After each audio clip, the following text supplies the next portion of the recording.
Welcome to Beyond the Pew, a podcast equipping the church to know Christ and make him known. I'm Corey. And I'm Chris. And it's been a while. It's been a while.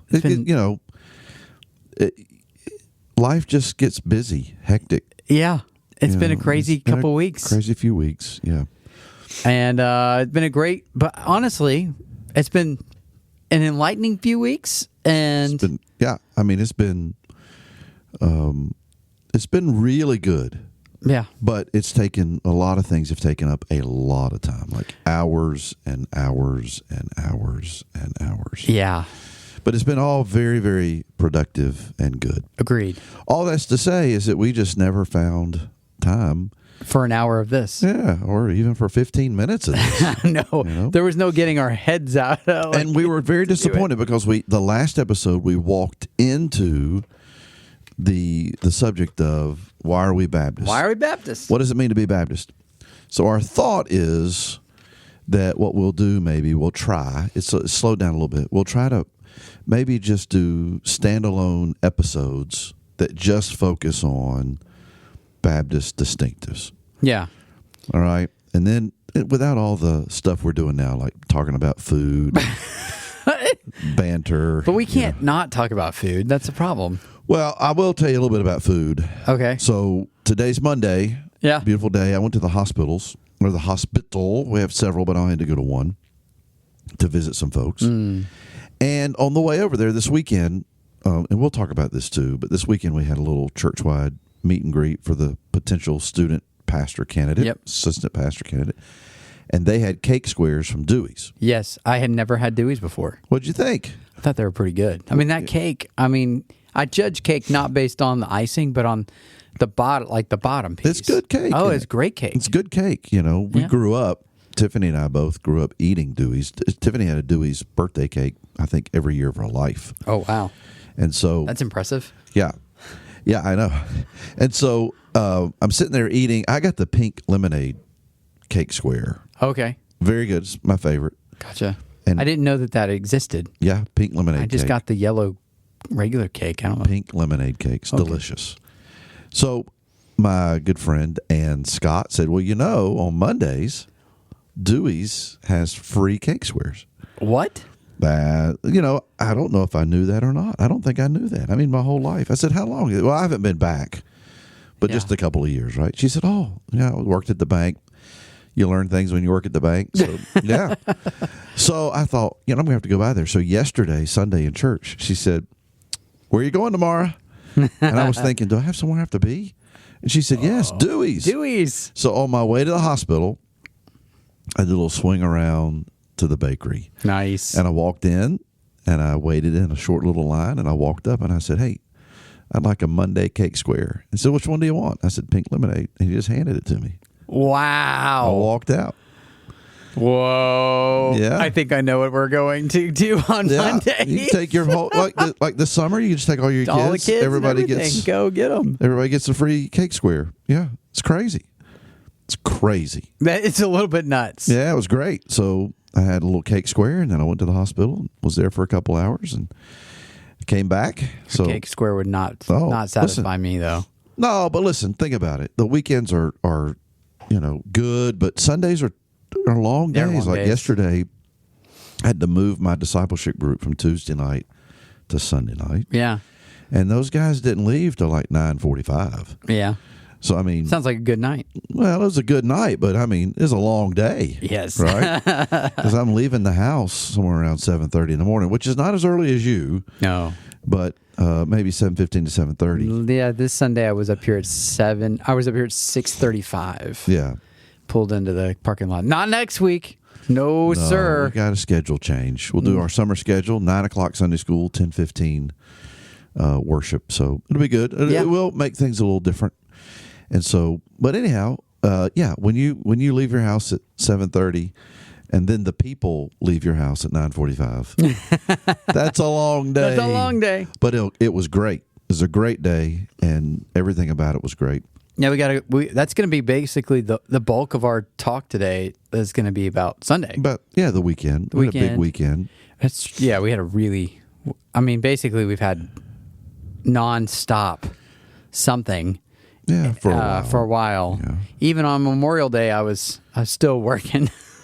Yeah. And Beth even asked me, I started to work at like my normal time at like 8:30. Mm-hmm. And she... At night? No, in the morning. Oh, in the morning. Okay. In the morning, like I started my day. Yeah. Like I normally do. And I realized, it's Memorial Day. Oh, yeah. I don't have to work right now.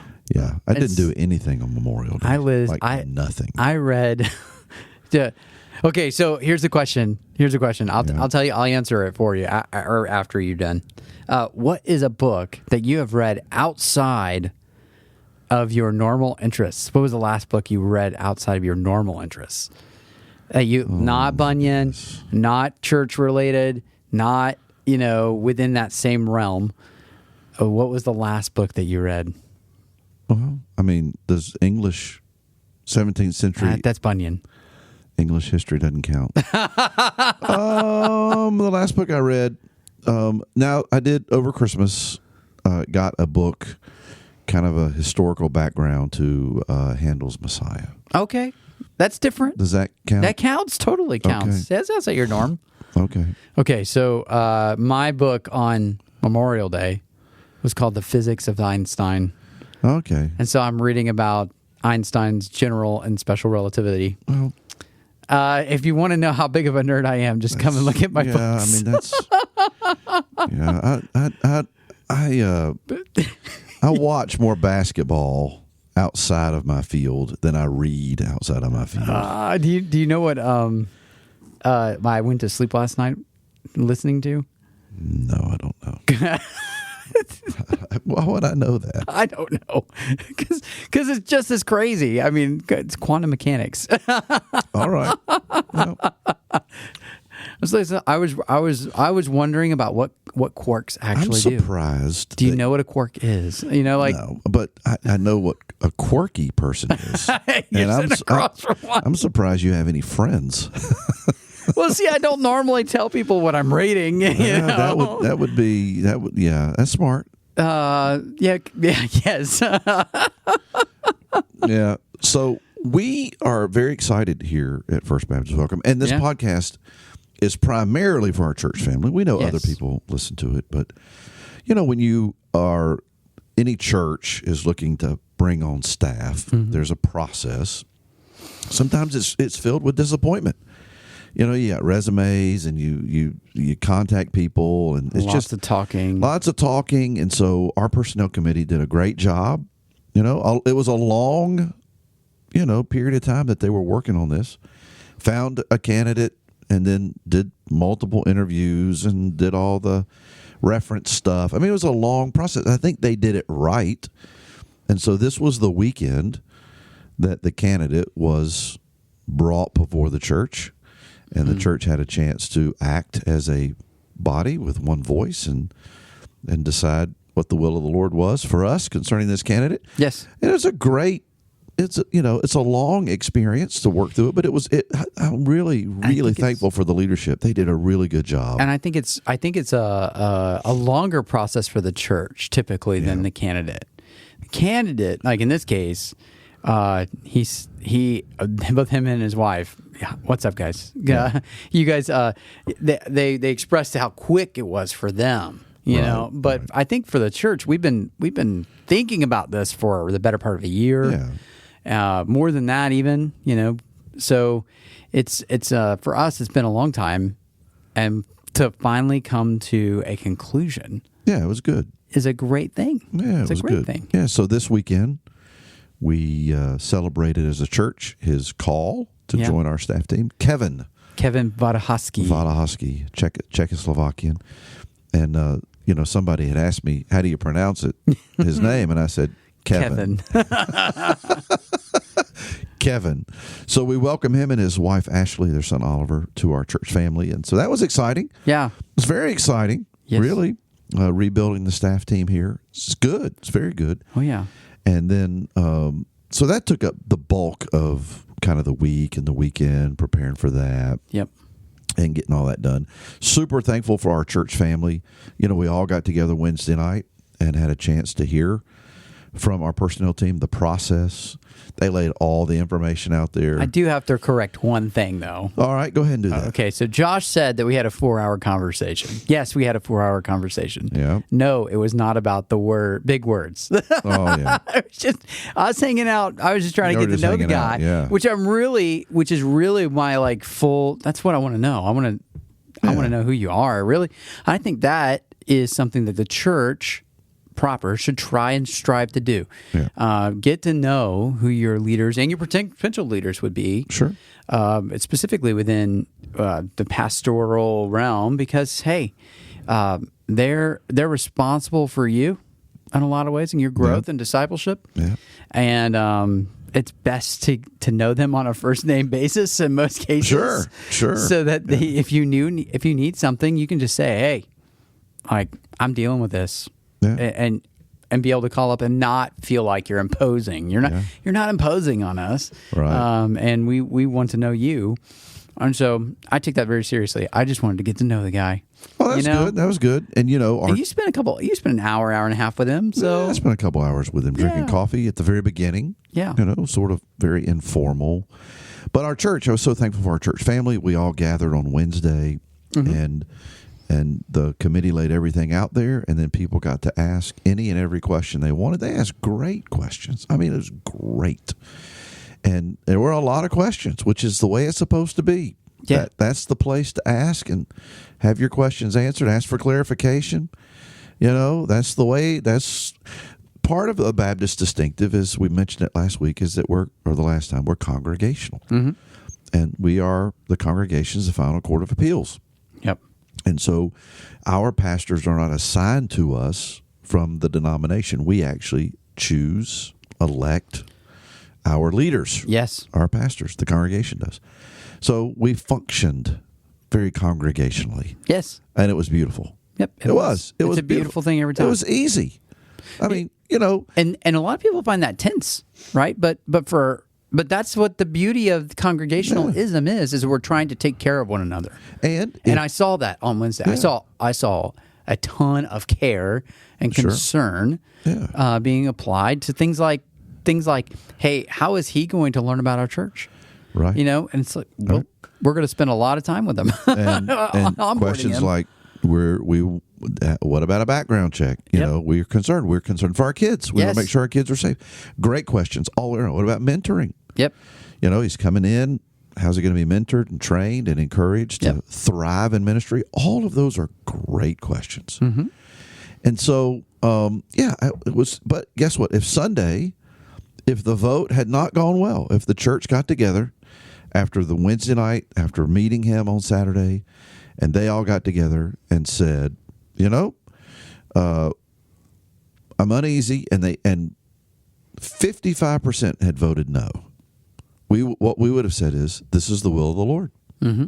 The church has spoken. Yep. It's the will of the Lord. We move on. Yep. Because we're Baptist. We're congregational. We're congregational. Yeah.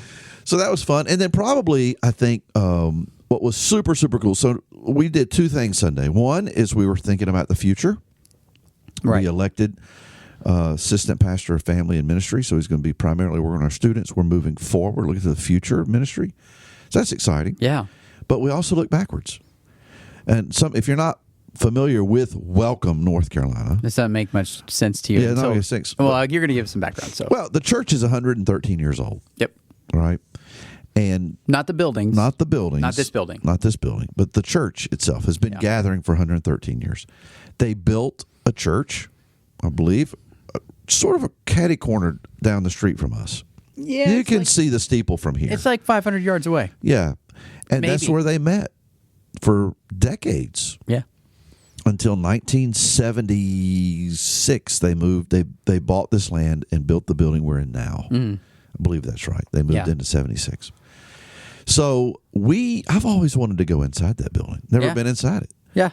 And a lot of our people that are here, some of them grew up there. Married there. They were in RAs there. I found out from Tony Davis. He used to play drums. He's a good drummer, apparently. And he used to play drums in that And he played space? drums in the old sanctuary up there. Wow. I'd never been in it. And so I asked a buddy of mine here at the church, Larry Yarborough. I said, Larry, man, I'd love, because Larry was in that building. I said, I'd love to go in there. So his wife, Judy, worked it out. And it's now a Moravian, it's fellowship. It's not a full-fledged church. Yeah. Moravians got different tiers and stuff. And the guy that sort of oversees the work there, he said, yeah, y'all come on, open house. I'll open the doors. Y'all can come walk around. So the whole church, after church on Sunday, so we vote to call this pastor, look into the future, and then we walk across the street and we remember the past. And it was great. It was great. It was a beautiful building. Yeah. And it was fascinating for me to sit there and just imagine what it must have been like. Now, I will tell you that sanctuary is beautiful, but the rest of the building, very confusing. Very confusing. I don't know how they did Sunday school. I don't know how they did it. I mean, there's like you walk into a room, a full room. Yeah. And you got to walk through there are halls. You walk through a room to get to the back rooms. There aren't hallways, really, Yeah, It's kind of like there's a receiving area, and then there's a hallway, and then you get to a room, and you're like, is this it? But what it reminded me of is like the old, there was a time like when they made all their houses like that. Yeah. All the houses were the same way. Yeah. The only thing that this was changed was they had a big hall for the worship center. The sanctuary. It was nice. Now, Nora Ann, do you know Nora Ann Flo? Yeah. Nora Ann and Larry, they were the last couple married in that church. It's their 50th wedding anniversary. Yeah, so they were the last ones married in that church. So it's their 50th? I think so. This week. Are you serious? I'm serious. Boy, Larry and Nora Ann look good, man. I mean, both of them look if good. If I'm walking at that point, I'm... Wow. Yeah. How young were they when they got married? I don't know.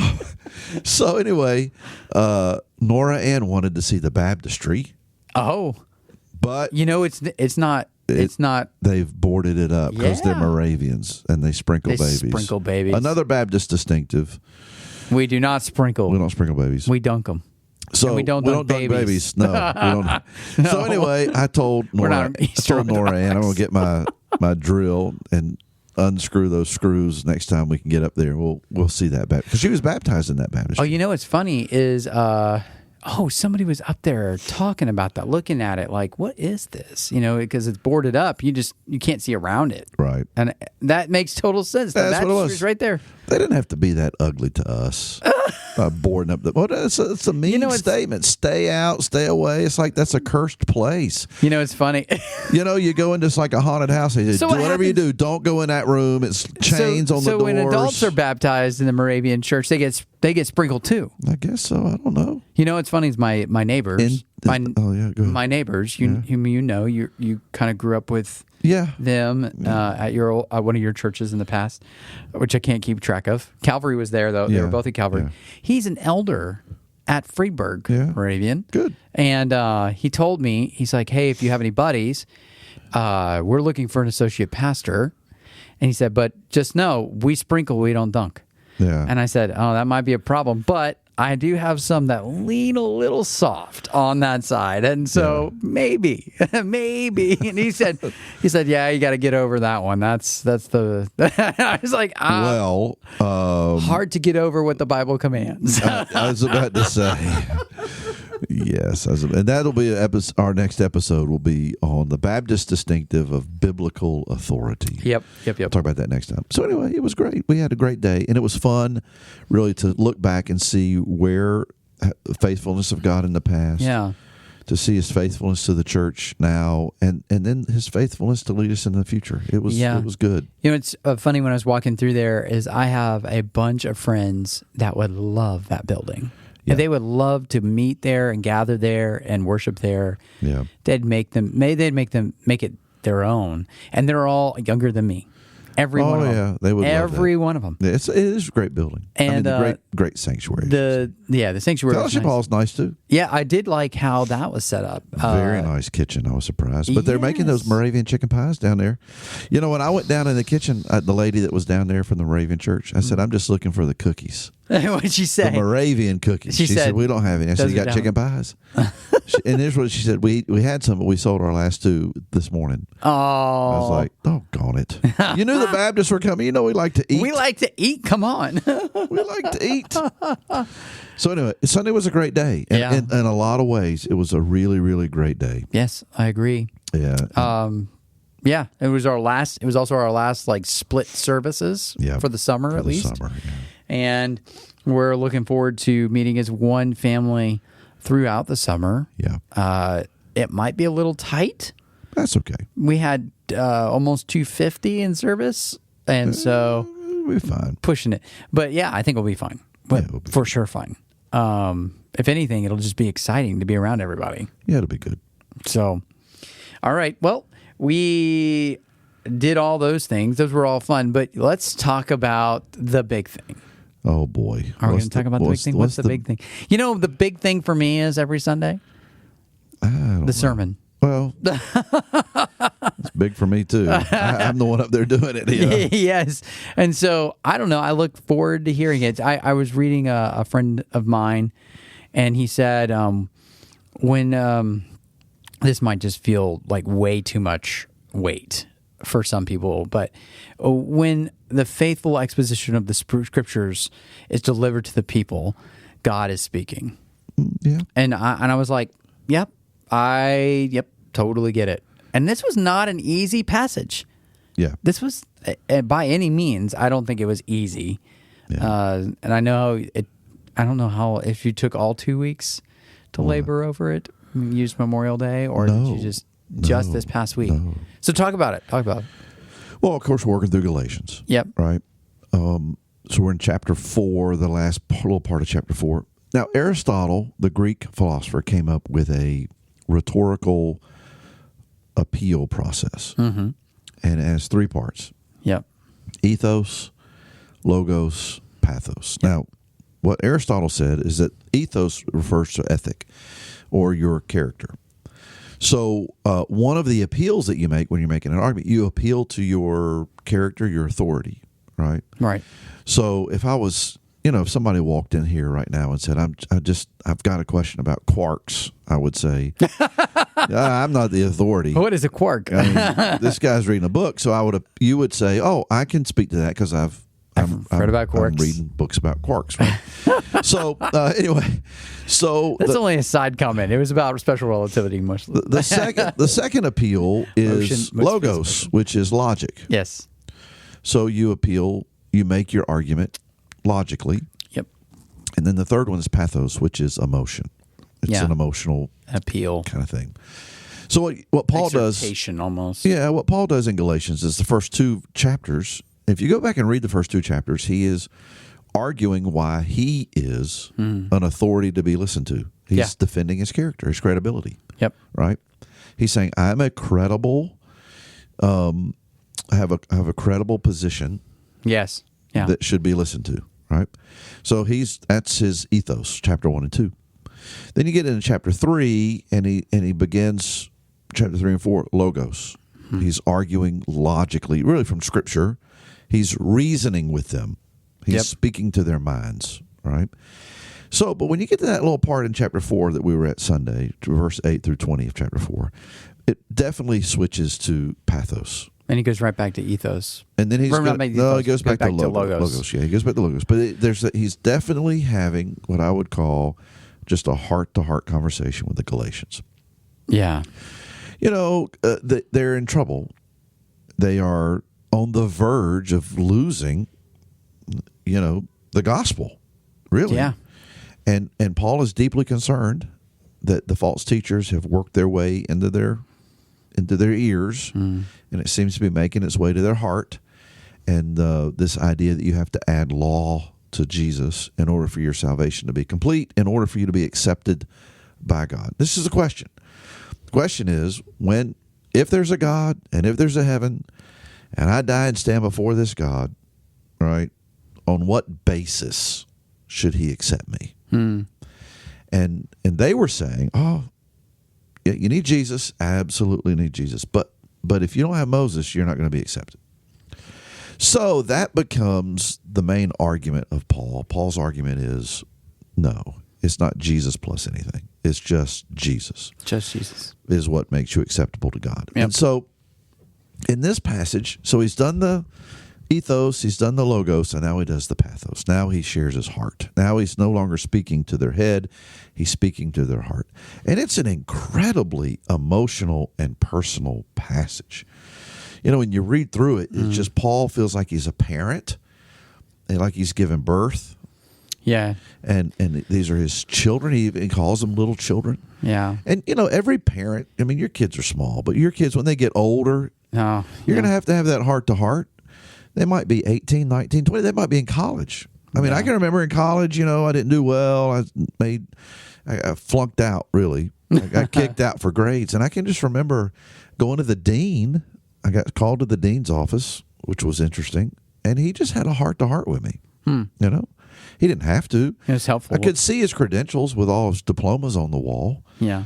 And I knew he was brilliant and he could argue logically, you know. But what he did is he just said, "Hey," he said, "what do you want to do with your life?"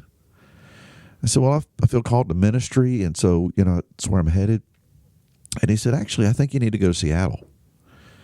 I said, "Seattle?" Seattle? He said, "I think you need to work on the docks in Seattle and sling fish for a year." I said, "Why would I do that?" He said, "Because then maybe you take this seriously." He said, you realize what you have. He said this heart to heart with me. He says, "Listen, if this is what you really feel like you're called to do, how committed to you are to this calling if you're not committed to your schoolwork?" You know? And he just starts having this conversation with me. Yeah. And he's like, "Dude, you know, I believe in you. You're in this school." Yeah. You know, but man, I'm afraid you're just throwing it away. And I was like, "Ugh." He said, "So you're gonna take a year off and you're gonna reapply." And so I said, "I tell you what, this has been very helpful. I understand. I finally understand." Oh, it's not like I was screwing around. I just wasn't taking Applying it serious. yourself, yeah. So I said, how about one semester?" He says, "Okay, you can come back after one semester. You can reapply." He said, "But that's it. That's it. You're not getting a second chance." And I did well after that. Yeah. But it took him sitting down with me and saying, "Look, I care about you. I believe in you. It's a noble calling that you have." Wake Forest is this guy, I don't even think this guy was a believer, but he was affirming Yeah. where I was, you know, and what I felt like I was supposed to do. He knew what it would take. Yeah. And every parent has had to do that with their kids. They've had to sit down with their kids and realize that just asserting your parental authority isn't going to work when they're 21. No, it doesn't really work when they're 8. Sometimes logic doesn't work. That doesn't work when they're 8 they've got it all either. figured out. You know, they know all the answers to everything. Sometimes it's just sitting down and saying, "Listen, I love you with all my heart. It's breaking my heart to see that you are, looks like you're heading into trouble. So this is what Paul is doing. He's having this heart to heart. And it's very, very personal. And it's full of questions. Like, you know, why would you, having heard and received the gospel of grace, why in the world would you turn to weak and worthless things? Yeah. You know, and he says, you know, I'm afraid that all of my work is for nothing. Right. I Afraid have labored in vain. I've wasted my time, you know. Yeah. And then he's, "Am I your enemy now?" I mean, For telling you the truth. we had this sweet fellowship, right? I Yeah. was sick. You cared for me. You didn't turn me away. I preached the gospel to you. You said that you were blessed by it, that I was a blessing to you. And now Just tossing it out. I'm your enemy? Yeah. You know, he's just pleading with them from the heart. And he says he's in anguish. And then he ends it by saying, "I'm just perplexed." That word perplexed in Greek could be translated distressed. Distressed means to be pulled apart. Yeah. I feel like things are flying apart, man. I don't understand what's going on with you.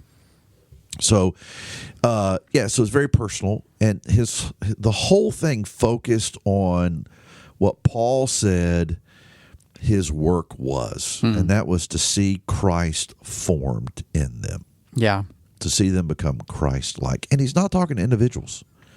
And this to me was like a light bulb moment for me when I was studying.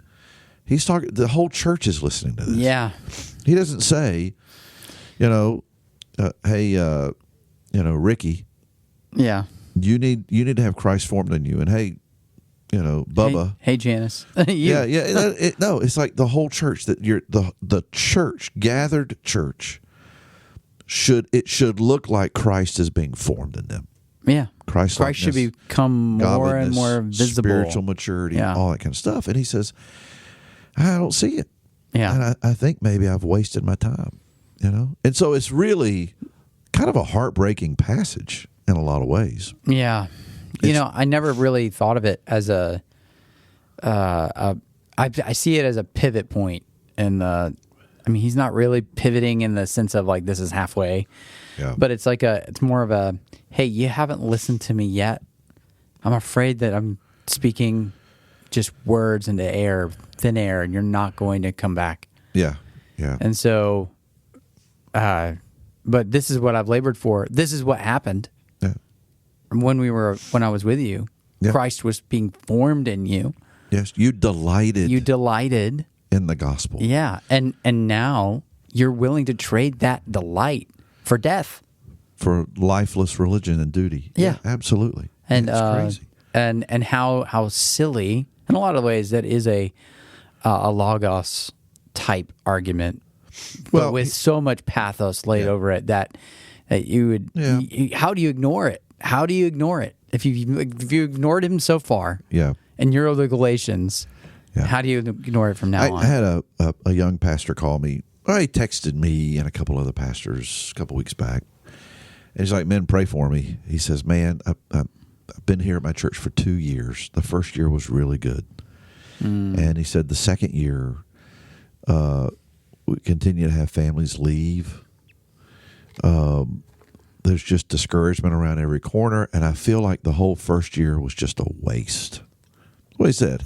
In other words, he said, I've labored in vain, I mean, I know guys who've said the same thing. And he says, I don't know what to do. So any advice? Now, I hadn't really dug into Galatians 4:8-20, so I texted him back. And I said, what do you do? I said, you show up Sunday and you speak to everybody and you hug them. You stand up and you preach the word and you point them to Jesus. And then you get up next week and do it again. Yeah. Over and over and over again.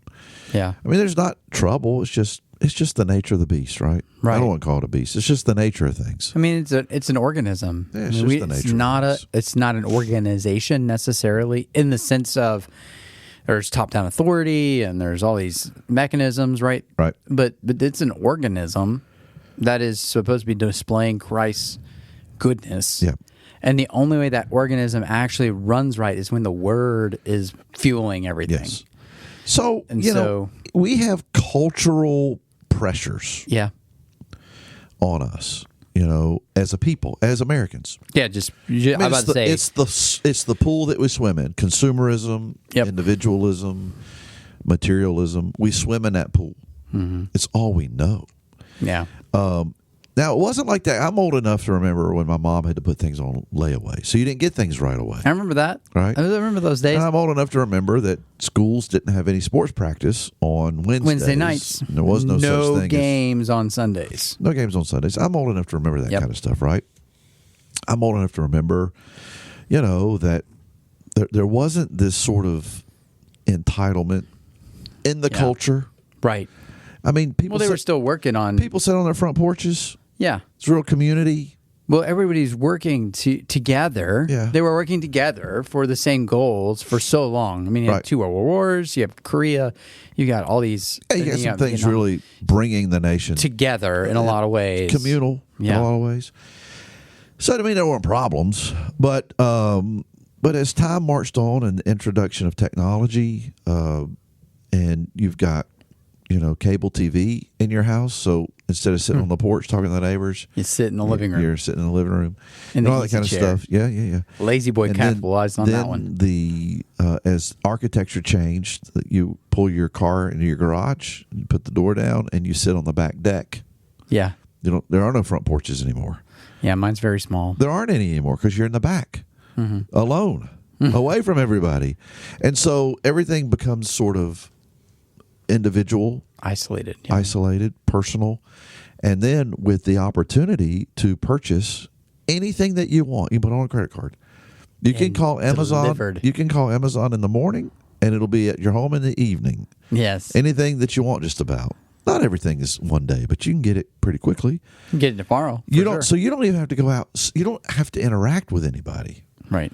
And so what happens then is you lose the communal feel, and it becomes very individualistic. And that can happen in churches. And I'm not saying it was happening there, but I'm saying that Paul struggles with the fact that they've given themselves to worthless things. Yeah. And they had traded worthless things that really had no value to their spiritual life. They had traded the gospel, which could actually grow them in real life and meaning, and traded it for worthless things. And that, if you just think about where we are today, we do the same thing. Yeah. We just do the same thing. And Paul says, man, it's breaking my heart. It's just breaking my heart. I long to see Christ formed in you. But because of either traditionalism, proper Southern y'all, but either because of our traditions or our individual sort of things that we like, affinities, yeah. I love baseball. Yeah. Then what happens? There's a subtle shift, and it happens everywhere. Yeah. I mean, you think about it. It happens in any organization, the workplace. It happens in a school. It happens in a nonprofit. It happens in a church, where somewhere along the way, the standard of success is the happiness of the place, not the healthiness. Yeah. So it's funny. It happens everywhere. I'm in my I'm working on a second master's right now. That's beside the point. But one of the things that they talk about, particularly about running organizations well, is the fact that there's this thing called goal displacement. Everybody sets out toward this singular goal, right? Yeah. Toward the same thing. And then all of a sudden, some pressure, external pressure or internal pressure, makes them change their goal to achieve a different type of mission. Yeah. They think they're still achieving the original mission, but the goal has to change because it's more short term. Yeah. And so this happiness versus healthiness is usually the problem. You have a funder or somebody or something putting external pressure on the organization saying you must change to make me happy. Yeah. And then the other one says, and then the rest of the organization goes, oh, and then they change because but the goal, whatever the original goal was, is lost. It's lost. So today is June the 2nd. And we're talking about secular people. Secular. I'm talking about, This is a secular idea. They understand. Just think about this. Too. Today's June 2nd. Yes. It's the second day of Pride Month. Oh, yeah. Talk about goal displacement. And that community, right, has basically said, if you want to keep us happy, you will give us a month. Not really. They say this to corporations. Every corporation is afraid that this community will be unhappy with them and won't buy their stuff. Right? And so there's the threat that they'll lose their business, they'll lose their money, they'll lose maybe their reputation. Almost everybody caves. Yeah, they do. Almost everybody caves. I read somewhere the only Major League Baseball team that doesn't have a Pride Night is Texas Rangers. Texas Rangers. Hey, I have ever rooted for them. Never. Now listen, but I will root for them during June. But this is just an example of how the Kansas City Chiefs, they're not celebrating it. Oh, but guess what? My home teams, both of them. But what I'm saying, this is just the pressure from a group. Yes. And here it is. If you want us to be happy with you, you will celebrate this. Fly our flag, right? Yeah. Now, that's the culture we live in. Mm-hmm. We've gone from communal sacrifice for our neighbors to individual entitlements, just as a culture. Oh, yeah. And because we live in that culture and because we swim in that culture and because our kids have been raised in that culture and discipled by the culture, it affects everything. It affects teams. Yeah. You know, if a kid doesn't get to play enough, he's not happy. You know, there's going to be problems. The coach is going to get talked to, whatever.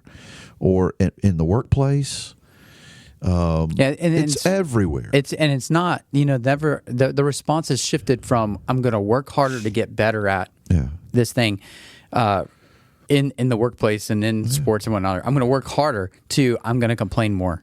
Yeah.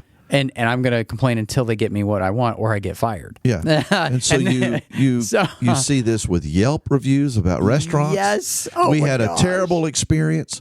Now, guess what? It could be an off night. Yeah. We will never eat there again. I have had one negative review that I've ever given a restaurant. And it took 3 years for them to get that negative review because I kept saying, maybe it was an off night. Maybe it was off night. But I realized it's been 3 years and they've never got my order right.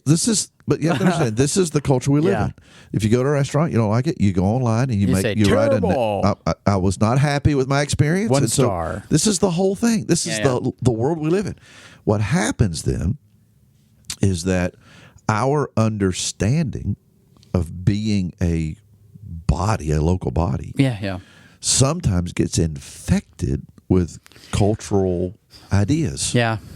And so there's that shift that happens where if somebody is not happy, then we got to make sure everybody's happy. Yeah. Paul is saying my calling is to make sure that you are healthy. Spiritually healthy, that Christ is formed in you. Yeah. And it's not just Galatians. He says it in Romans chapter 2. He says it in Ephesians chapter 4. He says it in 2 Corinthians chapter 3. He says it all through all of his writings. Almost all of his writings. All of his writings, right? Anything that's not a pastoral epistle. So, and even then he talks about it in Timothy and Titus. So. He talks about it everywhere. Yeah. Everywhere. And so, but somewhere along the way, if a church, any church, is not careful, that subtle shift takes place where we get confused on the difference between personal happiness and healthiness. And I would say corporate healthiness. Yeah. Yeah, body healthiness. Yeah, I mean, that's what corporate means. It's just body. But I mean, it's a hard line to actually know that you've crossed. Yep, it is. Really is, because you're swimming in the same water. Does that make sense? The tank water's the same, and so you kind of your eye gets just taken off the ball, but you don't feel like anything changed. Yeah, I think for churches particularly, that's why you see decline in churches in general. Yeah, right. I was talking to an elder at a Moravian church Saturday, and cut my yard. He lives right next to me, and one of the things that he said, we already talked about him today. Yeah. One of the things that he said is that the Moravians in general are declining, but his church is growing, which is interesting to me. Yeah. And I just asked him, so what do you think why do you think your church is growing and the other ones aren't? He said, well, age. We have a lot more young people coming to our church. Yeah. And that brings with its own issues, but most of them are aging out, as in they're going to the graveyard. The other churches, yeah, most churches are aging out. They go into the graveyard, and they're not backfilling. Yeah, So also with Moravian churches, it's like Baptist churches. In a sense, you can go to one Moravian church. It'll be completely different from the second. You can say, "Man, this is really liberal." Yeah. But you can go to another one and you can say, man, this is really conservative. Yes. And Friedberg's very conservative. Yeah. And that's what I'm trying to say is that, it's so easy not to know when you cross the line. Right. I mean, that's partially why you and I think we emphasize Baptist distinctive so much. Yeah. Because we're trying to not just hold a line. Yeah. But we say, look, this makes it really, really dark. Yeah, right. This is a very thick line. Yeah. And when we cross, for instance, we start saying, we can accept that child baptism, that baby baptism, as a real baptism without stated belief. As soon as we compromise there, we've compromised on 4 of those Baptist distinctives all at the same time. Yeah. And so that line gets really, really dark, and for us, and there's a purpose for it. It's not one of the things angry. too that's pretty common, especially in the South, is that the line is blurred between relationship and religion. Yeah. The line is blurred in a lot of ways. We are taught that we need to ask Jesus into our heart, that we need a personal relationship with Jesus. We do.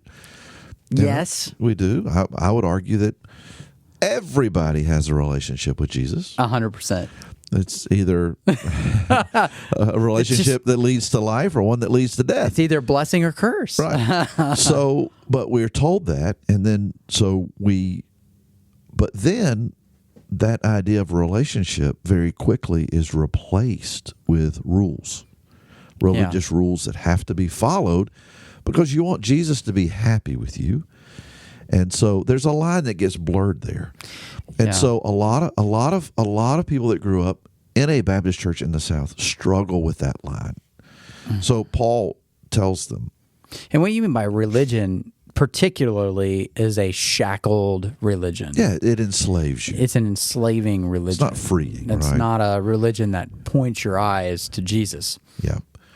It's a religion that shackles you with more rules. And so that's Paul's first appeal. Yeah. Is look, you've traded this relationship for a living relationship with Jesus for a dead relationship or a dead religion that can't give you life. And the line is blurred there. So he points that out. He says, Christ cannot be formed in you if you keep going back to Egypt for onions. Right? Yeah. Then the second point was they had traded truth for tradition, and they had just adopted this religious calendar. They already had one before when they were pagans. And this happens a lot of times in the church. In a church, you can ask a question. Like, for example, why do you have this position? We just always had it. It's just what we've always had. And you can say, well, it's interesting because the Scripture seems to teach something different. And so this is just our tradition. It's just our tradition. And sometimes in a church, the tradition trumps the truth. Yeah. So you could have, for example, a church that says that it is our tradition that, that only men that wear suits are allowed to pray. With short hair. It's just our tradition, right? A good example of this is the Jehovah's Witnesses. Oh, yeah. They had a tradition. They said it was a rule, and it was their men couldn't have beards. Yeah. Now, it wasn't worldwide because in some cultures, the beard was a cultural thing. Marker of wisdom. But here's what they said, because I asked them. I'll talk about that on the next episode. Biblical authority, yeah. I went up and spoke to some Jehovah's Witnesses a couple weeks ago. Downtown. You told me about it. So anyway, and it was fascinating. So here's their argument. Their argument is, look, people in the culture equate beards with rebellion. And so we didn't wear beards because we don't want to come across as being rebellious. In the 1950s. In the 60s, the 50s, 60s. Right? And so it becomes a tradition. Yeah. But the Bible says that doesn't say anything about whether or not you should wear a beard or not.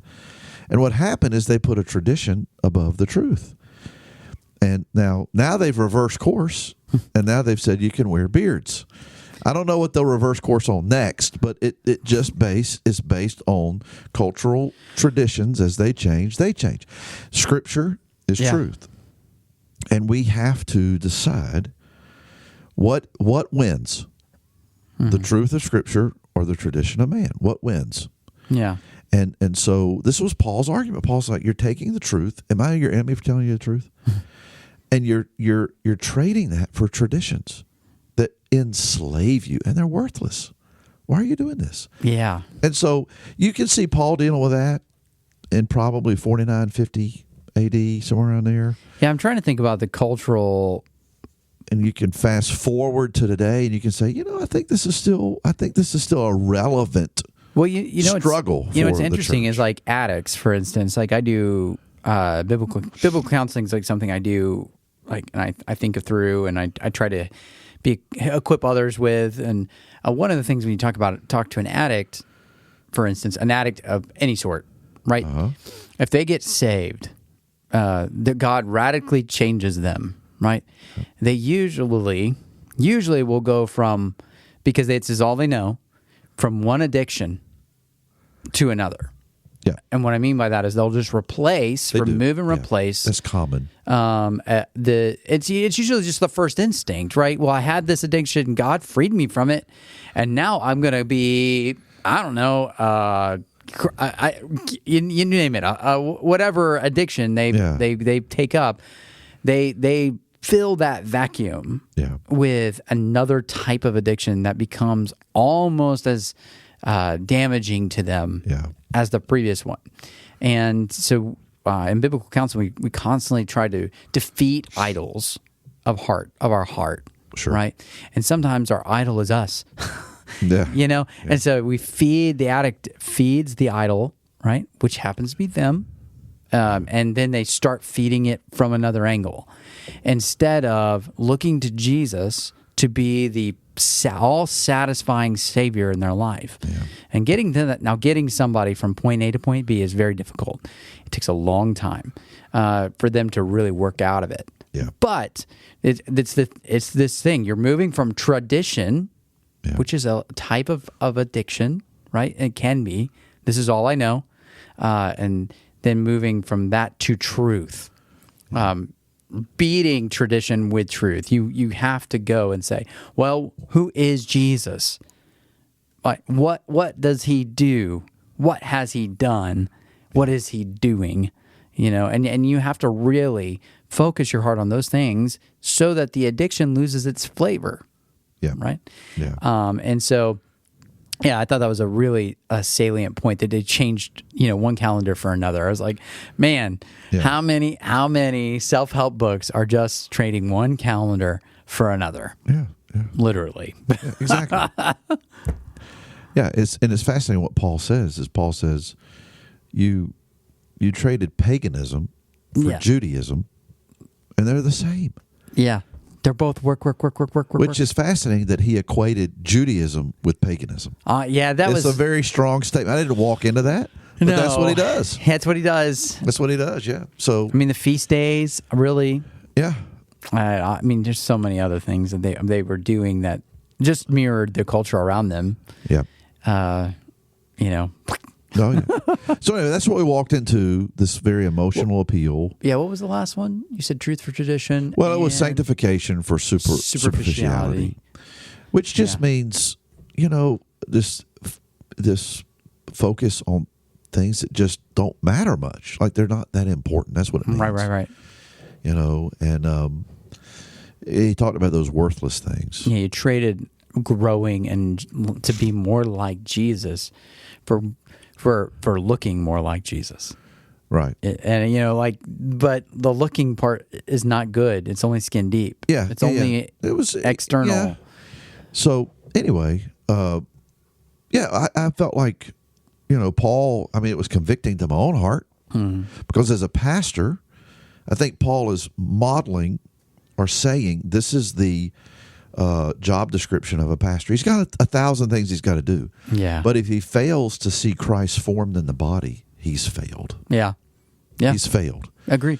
And it takes a long time. Intentional discipleship, a lot of hours, a lot of work, a lot of conversations, a lot of praying, a lot of stress. It takes a lot. It takes a whole lot. And so part of that today for me was, I'm going to the hospital and I'm visiting with people who are sick.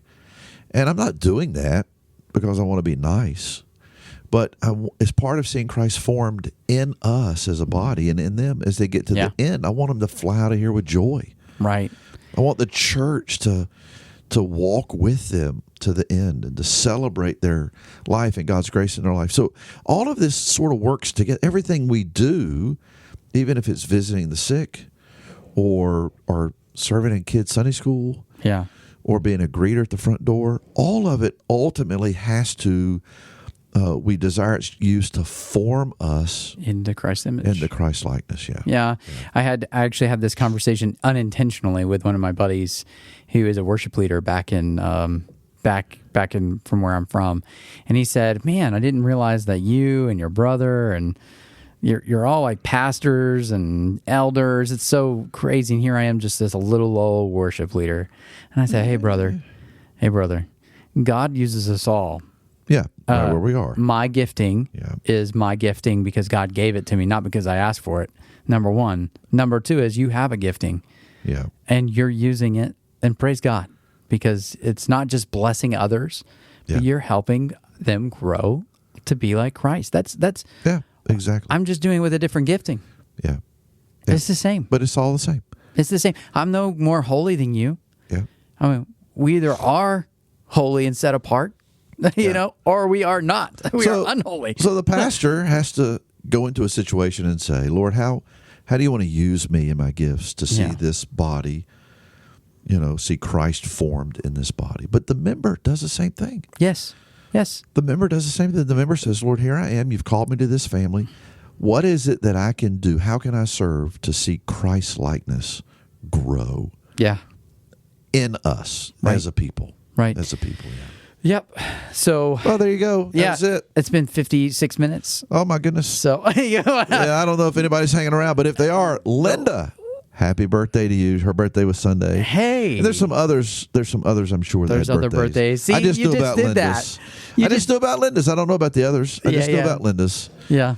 You know, because Linda asks us questions that she wants us to deal with on the podcast from time to time. Yes, and we love Dennis and Linda. We love everybody. We do. But and they live right down the street from the old church. Right down the street. Yeah. So we saw them Sunday walking around. Yeah. You know, it's a nice way for her to spend her birthday. Yeah. Coming to church with us and then going across the street and walking around. And we appreciate that, Linda. We appreciate you and Dennis very much. Yes. We love the Snyders. All right, we done? Yes, we're done. All right, good. So this has been another episode of Beyond the Pew. I'm Corey. If you've hung around to the very end, God bless you. Yeah, we I was gonna say, you get a cookie. I can't get one though. Yeah, you're Corey. I'm Chris. And we'll talk to you later.